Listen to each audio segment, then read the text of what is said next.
یہ جو ہمارے ہاں راگ الاپا جاتا ہے کہ تم لوگ ختم نبوت پہ گرم ہو جاتے ہو، غصے میں آ جاتے ہو، نرم بات کرنی چاہیے، اخلاق سے بولنا چاہیے، پیار سے بات کرنی چاہیے۔ اس پر بھی میں ایک بات آپ کو سناؤں۔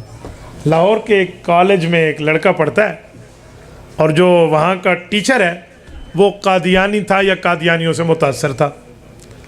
وہ روزانہ آ کر مولویوں کے خلاف یہی ترغیبیں اپنی کلاس میں دیتا بھی۔ حضور پاک بڑے بااخلاق تھے ماشاءاللہ، ہمارے مولوی غصہ ہو جاتے ہیں، آنکھیں سرخ ہو جاتی ہیں ان کی، یہ ہو جاتے ہیں، وہ ہو جاتے ہیں، غصے میں آ جاتے ہیں۔ حالانکہ دشمن کو تو معاف کرنا چاہیے، تو یہ معاف کرتے، پیار دیتے، اخلاق دیتے۔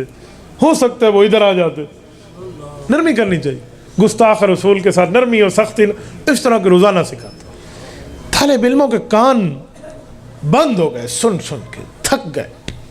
ایک طالب علم کوئی ہم جیسے سر پھرے کے پاس آ کے بیٹھ گیا، مولوی صاحب مسئلہ دسو، اہتے ساڑھے استاد تے گاٹے پھیٹے۔ یہ میں روزانہ استاد کی باتیں سنتا ہوں، کہتے ہیں دشمن کو معاف کر دو، گستاخوں کے لیے مولویوں کیا نرمی نہیں ہے، یہ وہ فلاں۔ اسے سمجھایا گیا اور وہ اگلے دن کلاس میں بیٹھ گیا۔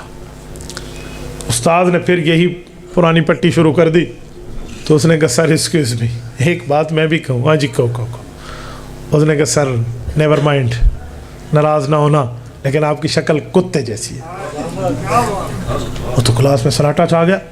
انہوں نے کہا سر آپ لگتے تو خنزیر کی اولاد ہیں، اپنے منہ دیکھا ہے ریچھ کی طرح ہے، دانت دیکھیں ایسے ایسے کر کے نا تو لڑکا چڑھ گیا جیسے حق تھا۔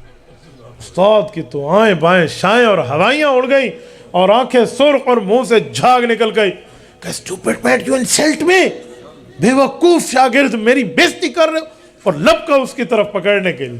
اس نے کہا سر کیوں غصے میں آ گئے، معاف کرنا سیکھیں، اخلاق دینا سیکھیں، پیار کرنا سیکھیں، ہمدردی کرنا سیکھیں، کیا استاد جی سختی کر رہے ہو۔ پھر چراغوں میں روشنی نہ رہی، کام پورا ہو گیا۔ تو اس نے کہا سر سنو، حلالی بیٹا اپنی ماں باپ کے خلاف بات برداشت نہیں کرتا تو حلالی امتی پیغمبر کے گستاخ کو کیسے معاف کریں؟ ہم گستاخ رسول کو قانونی سزا دلوائیں گے، کیونکہ قانون میں اس کی سزا سزائے موت۔ اللہ اللہ خیر۔ ہاں ہم قانون ہاتھ میں نہیں لیتے، لیکن قانون جو موجود ہے تو اس کو قانون کے ذریعے اس کا کام پورا کراؤ۔ ایک بندہ گستاخی بھی کرے اور دندناتا بھی پھرے اور آپ کہتے جی معاف کر دو، یہ کون سی معافی ہے؟ تو میرے دوستو یہ ہے ختم نبوت کا مسئلہ۔